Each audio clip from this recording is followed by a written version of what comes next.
Saya sekadar memperingati bila kita sebut nama Nabi Muhammad sallallahu alaihi wasallam dalam kuliah kita lebih kurang dalam berapa minit lagi. Ucapkanlah selawat ke atas Nabi. Sebab Nabi kata sangat rugi sangat. Sebab itu adalah satu talian hayat kita nak masuk syurga. Mungkin ketika di akhirat kelak, na'udzubillah, bila kita tengok pahala solat kita ditolak, tak ada satu pun. Ketika kita melihat tak ada satu pun pahala puasa kita diterima Allah, semuanya ditolak. Sebab ini disebut dalam hadis Nabi. Nabi bersabda, betapa ramai. Kam min sa'imin laisa lahu min siyamihi. Betapa ramai orang yang berpuasa, laisa lahu min siyami, tak dapat apa-apa pahala daripada puasanya, yakni puasa Ramadan, illal ju' wal atash, selain daripada lapar dan dahaga. Kita yang hidup 60 tahun mungkin dah 50 kali kita jumpa Ramadan.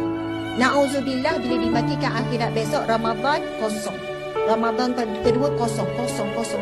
Sebab ini disebut dalam hadis Nabi. Betapa ramai maksudnya hanya sedikit saja yang diterima pahala puasa. Sama juga dengan Nabi bersabda, betapa ramai orang yang solat malam. Ini bukan solat 5 waktu. Solat malam ni tahap orang yang tak tinggal solat 5 waktu, qiyamul lail. Tapi tidak ada apa-apa pahala baginya melainkan letih dan mengantuk. Sebab itu kita tak boleh menerima amalan kita sendiri. Dah buat-buat, insya-Allah kita yang confirm terima. Na'udzubillah min zalik. Jadi nak sebutnya, mungkin ketika sedekah kita tengok tak diterima Allah sebab ada riak, ada takabur, ada ujub. Kita buat baik ini tak diterima Allah.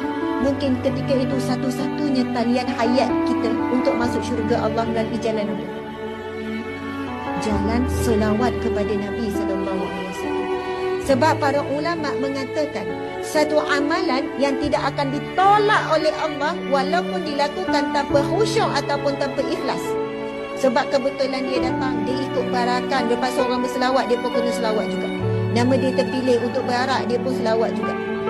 Satu amalan yang tidak akan ditolak oleh Allah walaupun dilakukan dalam keadaan terpaksa, walaupun dilakukan dalam keadaan lalai, iaitu selawat kepada Nabi sallallahu alaihi wasallam. Sebab itu, kalaulah tak ada, semua ditolak oleh Allah. Kita ada satu tali hayat, tapi dengan syarat orang yang sangat mencintai selawat.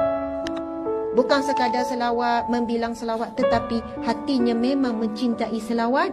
Bahkan kalau ada satu hari dia tidak berselawat kepada Nabi dengan jumlah yang telah dia jadikan amalan 100 kali sehari, 1000 kali sehari, membuatkan dia tak boleh tidur malam, tak tenang, kerana dah sampai masa dia mencintai selawat. Siapa yang ada ciri-ciri mencintai selawat ni?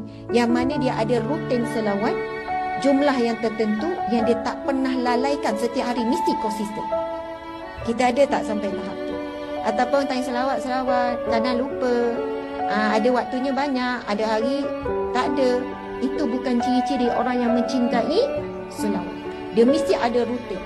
Kalau kita baca kisah seorang ulama, seorang gabeno, seorang sultan namanya Sultan Abdul Hamid, dia punya amalan sebelum tidur setiap malam 1000 kali selawat kepada Nabi. Ada satu malam dia tertinggal untuk selawat, Rasul muncul dalam mimpi orang lain, pergi minta hutang dengan dia. Dia tanya, apa sebab kamu minta hutang dengan aku tak pernah berhutang denganmu. Malam tadi Rasulullah muncul dalam mimpiku.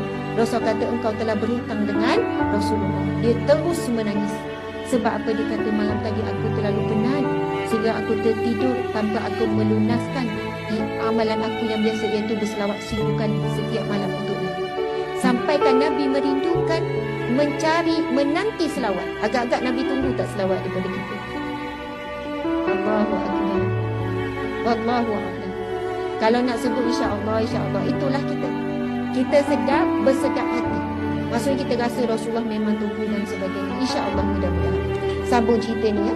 Sebenarnya sebut seselawat tu, tapi itu antara inti juga kepada ciri-ciri orang yang bertaubat, iaitu hati dia mencintai selawat kepada Nabi.